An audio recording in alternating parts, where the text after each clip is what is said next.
So I welcome you all to this second session in our class, Global History of Slavery. Last week we started by looking at the various topics we are going to be engaging with in this course. And as we've seen, we've looked at the general background, and we have also been able to conceptualize and historicize slavery in global perspective. All right, we've looked at slavery in Europe, slavery in Muslim world, slavery in Africa from the earliest times to the Columbus era, that is the 15th century, especially looking at the trans-Saharan trade and how slavery was also involved, was implicated in the trans-Saharan trade.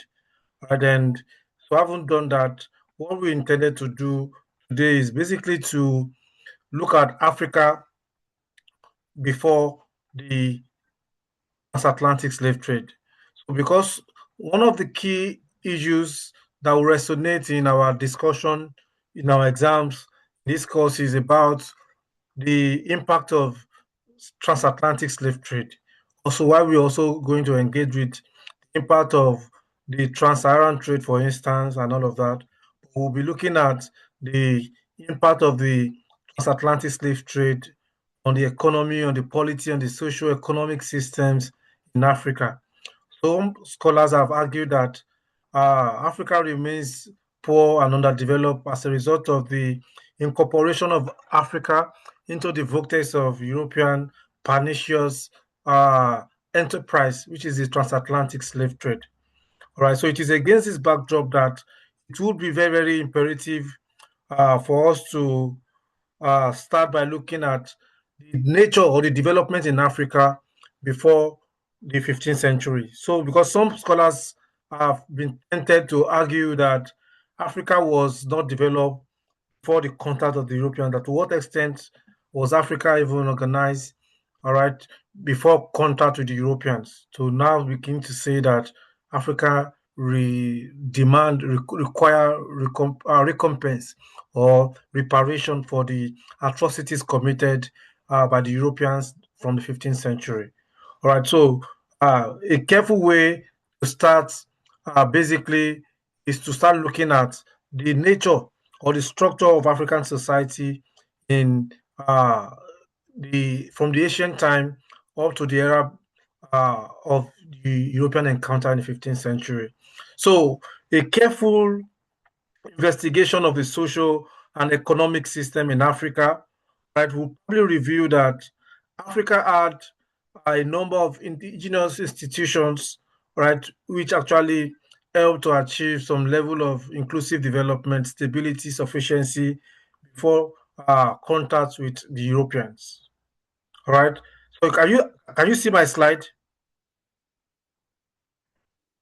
Yes, sir. Oh, all right. So I said a careful investigation of the social, economic, and political history of Africa, especially Africa south of the Sahara, reveals a record of continuous achievement, stability, sufficiency, all right, and inclusive development in all spheres, in all departments of human endeavor.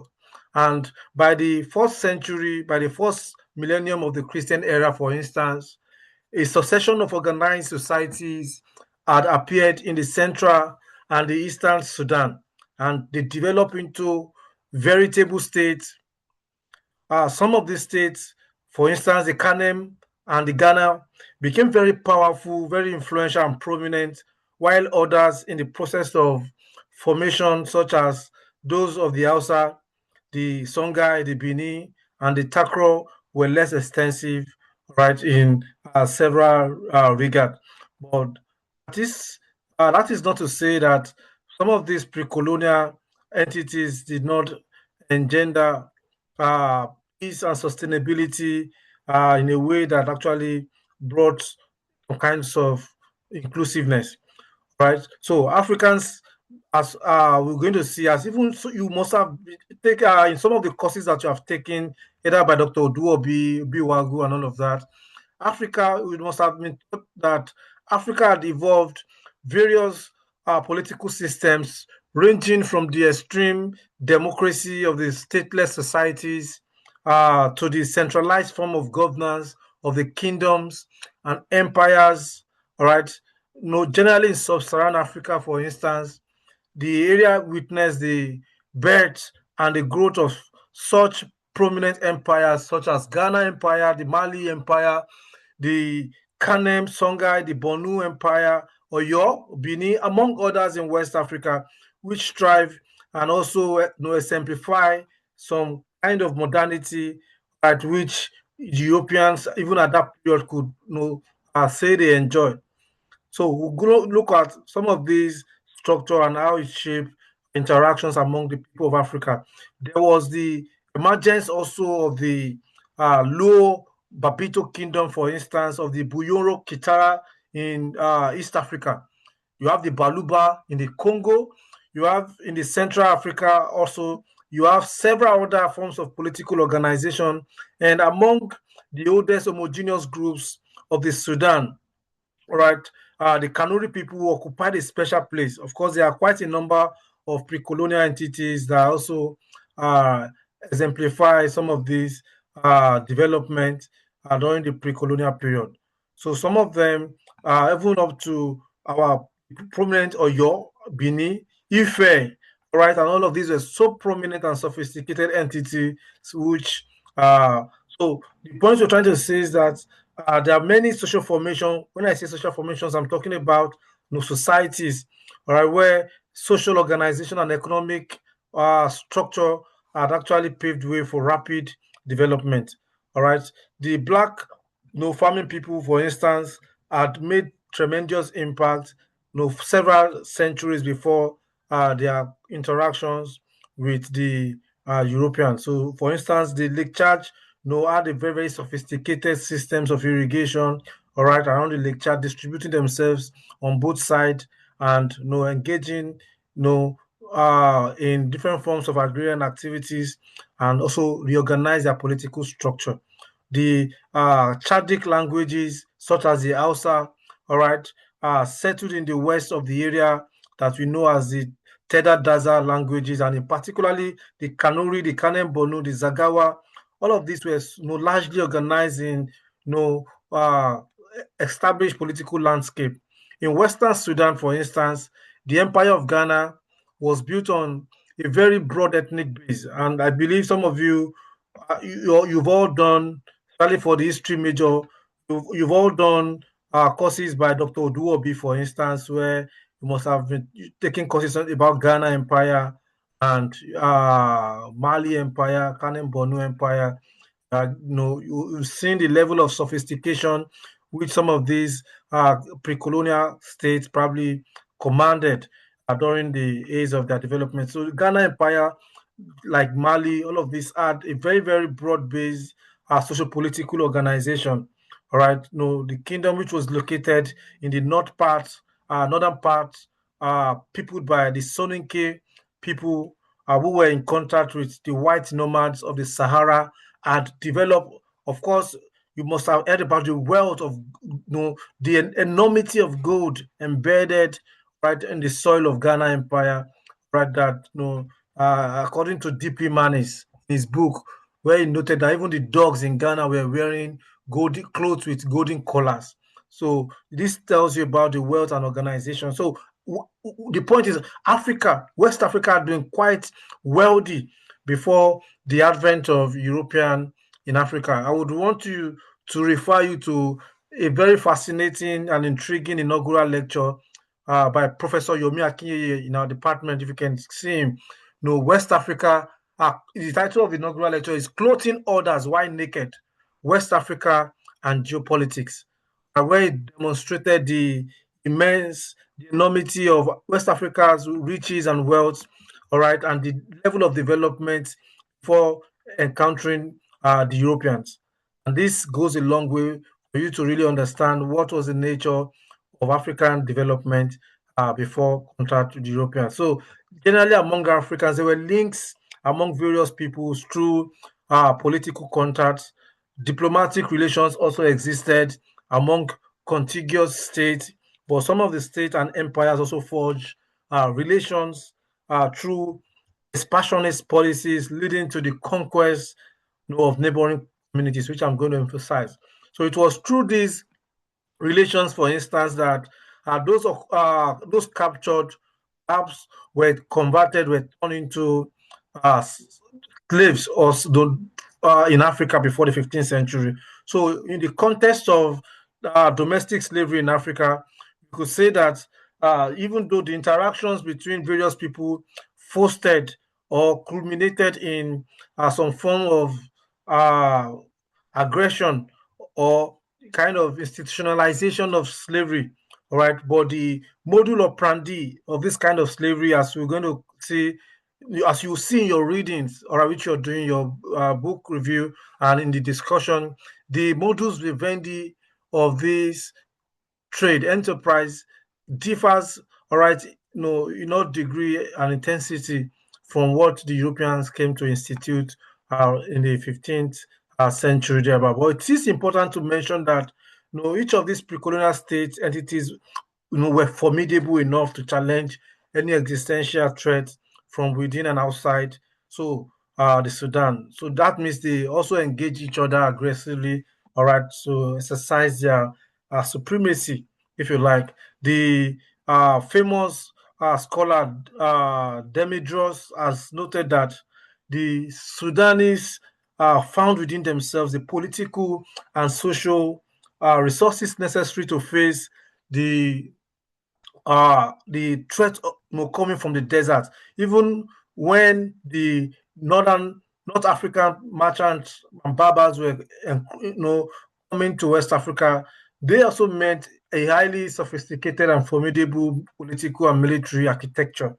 So the permanent state of antagonism existed. That's the point.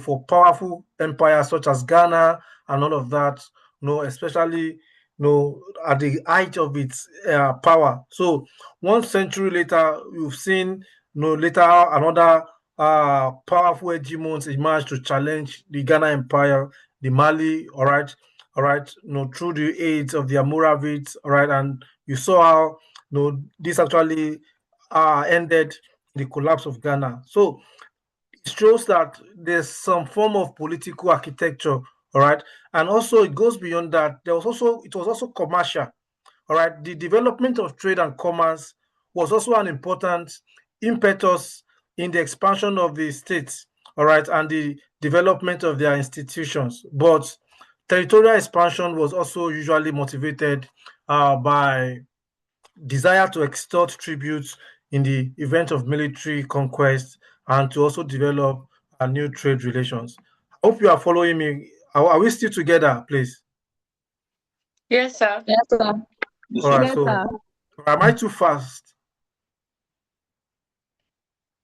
All right, but we are recording. The good thing is we are recording, and I'm going to put it on my YouTube, so you can always find time to go back to some of these discussion. Basically, so what I'm saying is that there was also commercial relations and commercial uh, architecture developed by individual pre-colonial African states. All right, so each of these states had viable commercial and trade systems which provided impetus for the expansion of states and the development of their institutions. So, but their territorial expansion was usually motivated by desire to extort, as I've mentioned, basically.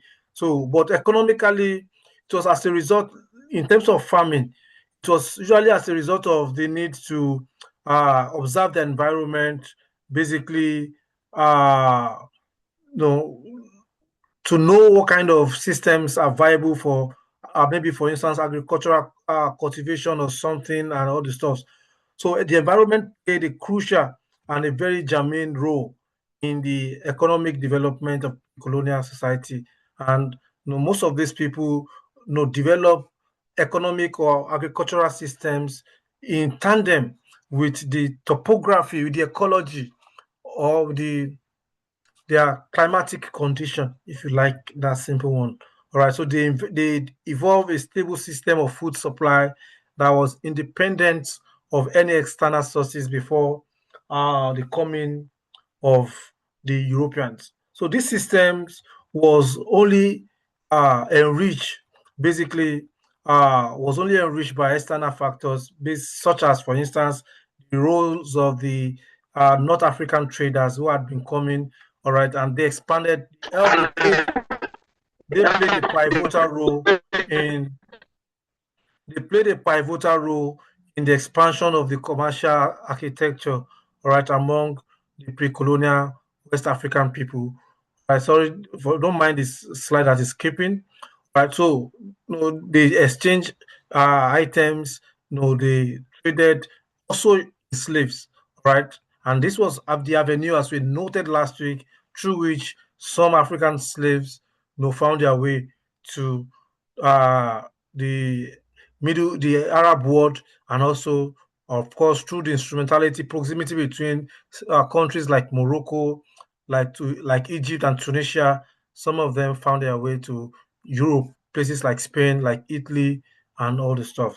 All right. So in earlier times, as I've mentioned before, I deviated, physical environments determine the nature of a people's economic material production. For instance, among the riverine people, all right, uh, bodies of water played a significant role, all right, a significant part in their lives. I think Professor Bill Agus must have dealt with all of these. The people dwelling in the mangrove areas were likely to produce salt and fish, right, canoes and the stuff. But as humans cannot live on salt and fish alone, so the mangrove dwellers were required to, if they required tuberous resources, or such as yam and cocoyam from the forest area to supplement their diet. So that shows that they have to interact with other people, in this forest area. Similarly, the forest zones, people in forest zone also exchange their grains, their palm oil, their kola nut, all right, with other products of from the other people, all right, and this actually made social interactions and exchanges possible. The savannah region people also practice, so exchange their commodities. These social interactions were certainly fostered by such economic and dietary necessities. And among the early settlers of the present day Lagos, for instance, where hunting and fishing were the major occupations. If you use the example, all right, they interacted with various white people across West Africa through the environmental feature, all right, of their domain. So other economic activities which the people of West Africa generally engage in were smithing, salt making, wine tapping, and a wide network of trading systems that involved uh, not only daily and periodic market, but also short and long time trading activities through which they were able to interact with people from the forest region. So that is what we were trying to say, is that since there were no defined uh, territorial limit as there are in modern times, generally African traders from different parts, different communities, empires, and kingdoms established networks through trade in foodstuffs and other household commodities, right? So that is to say that, so the argument that Africa was not organized, was not coordinated, was a primitive society, as many Eurocentric scholars have opined, is probably a misconception, all right, or an erroneous views, born out of uh, either innate subjectivity, all right, or lack of proper understanding of the historical anthropology of Africa. And that's very, very germane for you to know. Because from the discussion, the historicity so far, you'll be able to see that these people have been able to manage, to adapt, all right, invent technologies which help them to produce, to distribute, to consume, and in a way engender some form of development in their own domain. And there's no gainsaying that Africa was not primitive, before the contact with the Europeans. Right, even though there are issues we might need to challenge. All right, I'm in Oxford now, for instance. If I'm here to show you pictures of edifices, of structures, of all right stuff that have been built. All right, the University of Oxford, for instance, was established in 1096. All right, Cambridge came after it about a century later, or some decades later. Paris, and all of that. If you see the magnificent structure and the standard, all right, compare, it could be argued that although there are not quite many of such replicated in Africa, although we have so much in some part of Africa, in Cairo, in Timbuktu, and all of these stuffs, all right, but that is not to say that Africa did not enjoy its own form or mode of modernity, all right, before the 15th century. Okay, so what can be said is that there were no defined territorial limits as there in modern times. So African traders from different communities and empires established their networks, trading in foodstuffs, household goods, and crafts products and all the stuffs during the pre-colonial period. So sometimes also these relations happen through wars and conquests, right, or inter-group exchanges. And I've established that at the beginning. Powerful entities, polities, kingdoms like Ghana, invading the Malians, all right. Powerful states like Oyo, for instance, invading or conquering and subduing several states and polities up to Porto Novo or up to Lagos. All right, Benin exercising strong hegemony over weaker states. All right, so the essence was to secure cheap and reliable access to foodstuffs available in other communities, and this was because the structures of the pre-colonial economy of West Africa was chiefly predicated on agricultural produce as well as trade. All right, in non-agricultural commodities. So the dominance of the latter in some areas caused such groups to create a number of networks, uh, either through mutually established systems of intergroup relations or through war and diplomacy. So, as I've mentioned, for instance, the geographical location of the Ijaw people, let's say of the present day Niger Delta, would condition them to play a leading role in the production of salt. So, imagine another state in the forest region which does not have salt would either want to use diplomacy, commercial diplomacy, economic diplomacy, or warfare and aggression to obtain what they did not have from the people who possess them. So, with regards to the structure of market or economic activities, we've mentioned that market function at three different levels in Africa before European interruption. The first level involved the several local routes that linked villages and towns together, of course, which I believe you all have done in courses taken by Professor Obi Wagu, for instance, where, for instance, people know how to interact and obtain some of the stuffs in established conventional markets. Right. The second level involve the booming interstate routes, which serve to unite two or more states. It was common, for instance, especially in the Savannah region, for some of the entities in the Lake Chad region, either the Hausas, the Kasinawa or Kanawa people, all right, to interact or with the Kanuri, all right, or the people from Timbuktu, which might converge around the Lake Chad basin and all that, or people, all right, from various parts of, in the forest region to converge in the area connecting Oyo, Benin, and all of this stuff, so where people brought, their various commodities. Do you understand what I'm trying to say? So, and there's a third category of markets uh, which use the major international highways that link many powerful states of several cultural, ecological, and political influential regions.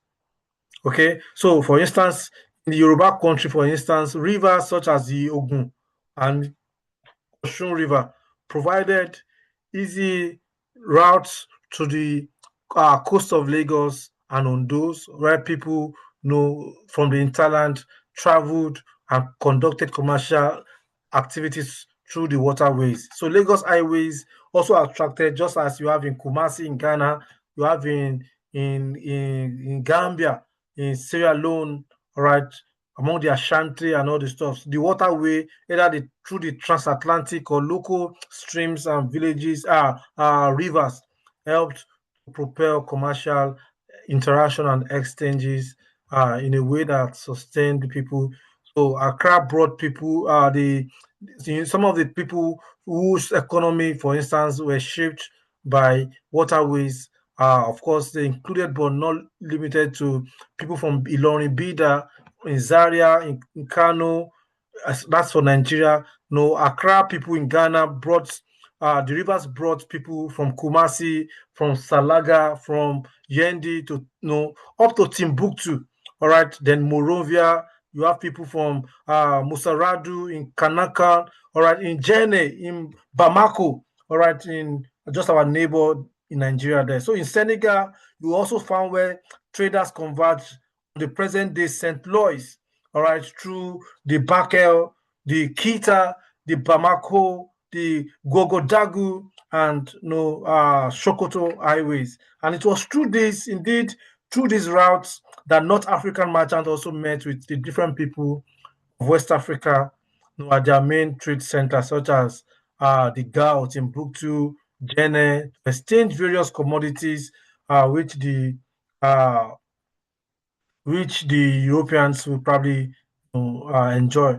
But we'll talk about uh, the social organization, gender relations board. Before that, it is also important to say that long distance trade also paved the way for the exchange of food items between Africa and Europe. Of course, through the instrumentality of the North African traders, Berbers, because most of the goods of the Muslim merchants bought from West Africa, traders found their way to Europe through the North African route. So you could see that this West Africa that European came to denigrate were not really primitive in that sense. So moreover, during these trading activities, inter-group marriages and acculturation also emerged, occurred. And to even emphasize, for many centuries before the contact with Europeans in West Africa, commercial relations between Western Sudan and North Africa provided a platform, all right, for food security in Europe and North Africa, right, up to the Middle East. And the Trans-Saharan Trade Network helped to connect West African traders to the Europeans also, right, who took various African food and commodities to Europe through Morocco, through Libya and Tunisia. So West Africa, especially the West Sudan agricultural commodities, especially from the Lake Chad region, Mali, Ghana, Borno, Hausa land, Bogu, among others, got to the Maghreb, and they contributed to food security, all right, both in West Africa and even in Europe before the 15th century. And it should be said that the conquest of ancient Songhai, the defeat of the Sonanke Empire by the Malian forces, the Oyo imperialists, and territorial expansion, and also the Benin conquest of Lagos and part of Yoruba land, partly derived from the quest for a cheap, sustainable food supply. So that means they have met each other. It was not the Europeans that made the Hausa to know the Kanuri. It was not the Europeans that made the Mandinka or Mandingo to know also people of the Ashanti or the Fanti or your knowing people of the Awori. Right. So this interaction has been fostered for several centuries. And as I've mentioned, ecology and variance in environmental characteristics affected this or made this to be possible, right? Where exchanges also in hunting materials and all the stuff between various people in Africa. I think I've spoken much about the economy of Africa. You probably be able to read more. So there were systems, there were institutionalized systems of tax collection. That is, it was not a static society, but there were medium through which the state exerted rent from people who conducted or engaged in various commercial economic activities in the colonial society, right? And whole system, Professor Toyin Falola had written extensively on the Yoruba toll system, for instance, a system in which pre-colonial societies generated revenues which were used uh, to keep or maintain the infrastructure of the state. All right. Toyin Falola, for instance, has observed on the Yoruba toll system that commercial activities provided for individuals and states to exploit the benefits from the interactions, commercial activities in their various domains. So while individuals produce for the market, so to make profit and offered their labor for different services, the states, through political leaders, also made use of commerce in varying ways to sustain itself. Traders not only offered gifts to rulers but paid dues in the market, with different types of levies and tolls when they engage in trade, that transcended the boundaries. So such tolls were an integral part, according to Professor Falola, to the economic development or consolidation of power of the pre-colonial elite.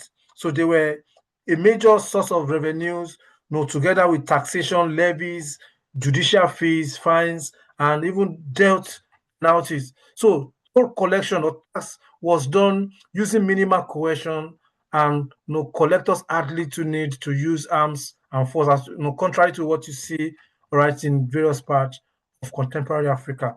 And this toll system was controlled by the chiefs who held power, all right, and the primary aim of collecting toll was to have revenue. So if you say a state had this kind of economic institution in place, what extent can we argue that pre-colonial African states were primitive, were barbaric, were uncivilized, all right, underdeveloped before their contact with the Europeans in the 15th century? So this is all kinds of historical fallacy, conjectures which Eurocentric scholars have, pumped into the minds of Africans, also to dominate, the epistemic system generally. All right. So also before the transatlantic slave trade, Africa had an avalanche, many, all right, avalanche of manufacturing industries where several products were produced for local use as well as export to Europe through North African traders. For instance, you have the leather works from Nigeria, northern Nigeria, and Mali, all right, which were superior to any of its kind in the world before the 15th century. All right, so in this same way, you have a system where Africa boasted of superb textile fabrics, from the Congo, from Buganda, from Ashanti, from Yoruba land, all right, in the present day Nigeria, right, which thrived and were exported to Europe before the contact of the Europeans. So Africa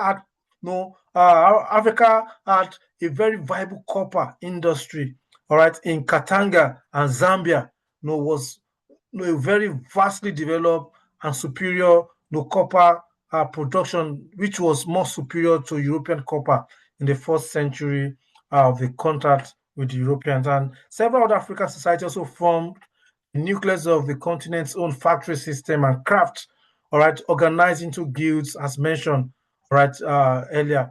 Also, before the Europeans came, the indigenous education served to prepare young men and women for their prospective roles in the society. And this type of education was given within the community by members who possess specific skill. I think for those of you who have done Lagos and its environs before, we have emphasized, we have focused on all of these structure fundamentally. The traditional education offered by the community up to propel right scientific, right, unconventionally, all right, development in pre-colonial social formation. And in most traditional communities, as we have been taught, this education help people to fit well into their society by taking up, for instance, their parents' vocation. And in some other cases, they were sent to live with other people. Of course, while we can argue that Western or Western form of education was not absent in terms of act of writing, that is not to say that there were no means of documentation or preserving or transferring knowledge. All right, knowledge transfer occur, all right, through oral literature, orature, if you like. All right, it's where people converge, all right, among professionals and were, mentored and given transmitted knowledge about a particular vocation and etiquette and other stuff. For instance, if one's parent was a farmer, a fisherman, blacksmith, a hunter, there was every likelihood for the children in this domain to also take up such vocation. Children learn trade from their parent and also they also sent to also observe from other something similar to that is the contemporary Igbo apprenticeship system that you see among the people from the southeastern part of Nigeria. All right, so and this helped to propel some kind of profound development in the pre-colonial society. Okay, so I'm trying to move fastly.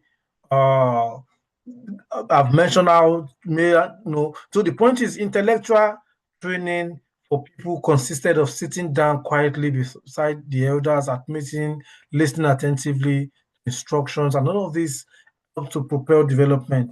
So, last week I've mentioned that when the slave trade started, the Europeans were not targeting the ordinary, weak, feeble, handicapped. They targeted the economic, the physical, and the artisanal strengths of Africa.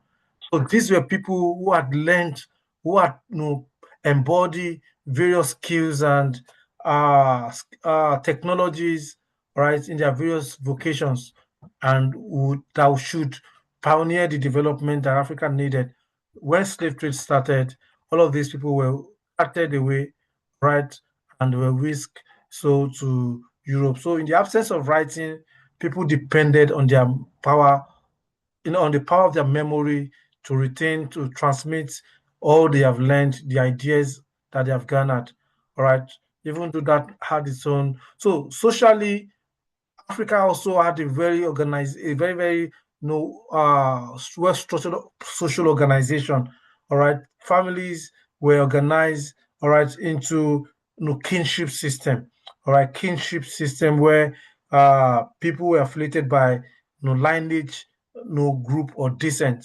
All right, and territorial descent, and this help people to interact. For instance, among the Yoruba people, the word Ebi family was quite a very, very significant factor in the social harmony and cohesion among the people. So this helped to reduce the the question of social stratification and class differentiation, which could have made inequality possible in pre-colonial Africa. So there was a deep sense of communalism, mutual trust within a reciprocal socio-economic system. People exchanging things together, giving, assisting. So, for instance, on the farm, people will have to converge. Nobody operates his own plantation alone. People within a kinship setup will probably converge on one of their own farmlands, all right, where, for instance, they would uh, help or assist in the everyday agricultural activities. And it's made society quite well organized and well suitable for development. So, and basically, as Professor the late Claude has noted, the idea of primitive accumulation didn't probably exist, all right, in pre-colonial African society because the surplus income or estate of the rich was usually expended in benevolence to his immediate or extended members. So the idea of having a very rich man in your society, in your family, while hundreds of people are poor, didn't exist. So the Welsh used some of their resources to cater right for the existential needs of the king's men. So what we're trying to say is that also economic activities were also coordinated, essentially with the aim of maximizing social cohesion, social relationship, rather than economic values. So uh, although there were some good number of organized market system institutionalized but non-capitalist means of selling land, hiring labor, raising money. So people interacted on the basis of mutually allowed reciprocity, whereby I assist you, even in selling of goods reflected this factor, this principles and ideals, where people take their goods, commodities to the market, not basically because they want to make profit, much profit, but because they wanted value. They needed other commodities, all right, that can give them, the kind of balance they needed, all right. And so they were institutionalized means of exchanges like cowries, like clothes, like gold, brass, iron, copper, which were used as a means of exchanges in various pre-colonial societies. Among the Borno people in modern day Nigeria and the Wolof in Senegambia, the use of cotton strips was very notable. Manilas was a mode of currency, and copper, right, among the Upper Guinea people, the Niger Delta people, and also they made use of iron. So the Yorubas, were generally known to use cowries, for instance, and which was also the same in different parts of Africa. Cowries, which the Yoruba call Uweyo. All right, if you have seen, so those who have been to my office, you would have seen some of this kind of stuff. So generally, West Africa generally had its own kind of motion developments in the pre-colonial period. It was on this core, for instance, that Professor Claude Ake observed and argued tenaciously that societies in Africa were invariably patriarchal, patrimonial, and communal. Everything was everybody's business, engendering a strong emphasis on participation. All right, standard of accountability were even more stricter than in Western society. Chiefs were answerable not only to their own action for their own actions, but also for the natural catastrophes such as famine, epidemics, floods, and drought. This was a quotation by Claude Ake, right? Even though slavery existed, pawnship was much more akin to the people of Africa. Pawning of people as collateral for credit, existed virtually in anywhere. But this is considerably distinct from slavery. It is not. So it is where people, I need 1,000 cowries as a loan from you. I don't know how to pay. I don't necessarily have to pay you in cash. So I deposit one of my child or two to come and stay with you and work for you and provide services, and on daily basis the loan is being offset. All right, and this was the kind of communal system that helped to engender sustainability. So in dealing or in understanding this question, I will have to ask you to go and read more extensively, read the works by Claude Ake, Political Economy of Africa. You might also need to read Aine Fadipe, The Sociology of the Yoruba. Aine Fadipe, The Sociology of the Yoruba. All right, and you might also want to take a look at Samuel Johnson, The History of the Yorubas. There are quite a number of works from different regions. Among the Yoruba people, you might want to read the works of Elizabeth Isichi. You might also know the works of this Igbo Ifemesia and all this, very established. But generally, you need to go to the library and immerse yourself in some of the broad knowledge about Africa before the encounter with the European. So by next week, therefore, what we are going to start is to start looking at uh, Africa and the transatlantic slave trade. So we're looking at, for instance, the advent of Europeans and the transatlantic slave trade in Africa. So we want to see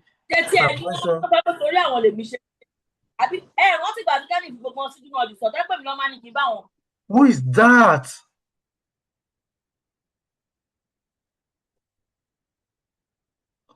So the point you're making is that by next week we're going to start facing the discussion, and I believe that in 2 classes or 3 marks, which I should be done with my own part. I told you last week how the class is going to be structured. So the first part is what I'm anchoring. The second part is our group presentation, where every group will present, and I expect that to be very, very profound and solid. All right. Okay. When is the deadline for the submission, Baraka? I'll announce. Um, June 10th, sir. June 10th. Are you sure? Okay, June 10. Okay, that's fine. Right. Can everybody drop their names in the chat as matric number as usual? Last week, Baraka, you omitted some Yes. people from submitting their name. You didn't compile their Yes, sir. names. They reached out to me that you didn't allow them to submit their attendance.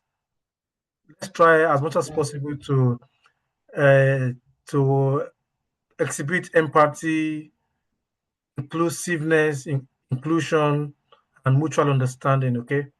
So, if there is any question, you can ask me because I need to move now. I have another engagement in. Okay. So I can see Onyechi Okore. You have a question, unmute yourself and speak.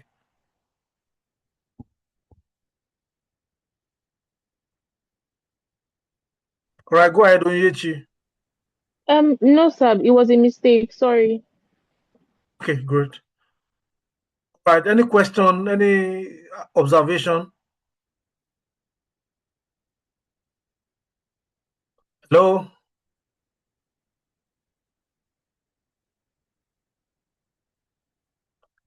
Okay, so if there are no questions, have you all dropped your name in the chat? Have you all dropped your Yes, name in sir. the attending and matric number in the chat? Yes, sir. Yes, sir. All right, there are no questions. Right, we'll see you next week. So it's not at least the way we ended early today is fine, so that at least everybody will go back. So I will put the recording in the YouTube for those who want to go back to it. You should go back and understand. So for each of these topic, you must prepare a question in the exams. All right, because there's going to be a question about the development in Africa before the European advent. So you note them. All right, what we discussed last week about the global dimension to slavery, you have to note them. They're also essential. All right, each of them have been structured in a way that they will reflect in the exam. So you need to read. Then from your group presentation, you have to also take good notes, right? Because they form a very, very strong basis to answering some of the questions that will come up in the exams, right? In the absence of no other question, I wish you the very best. Wish you. How is Unilag going? Oh, hope the atmosphere is calm. Hope everything is going on. Anyway, it's going. All right. Okay. All right. I'll see you later. The difference between let me stop recording before I say this.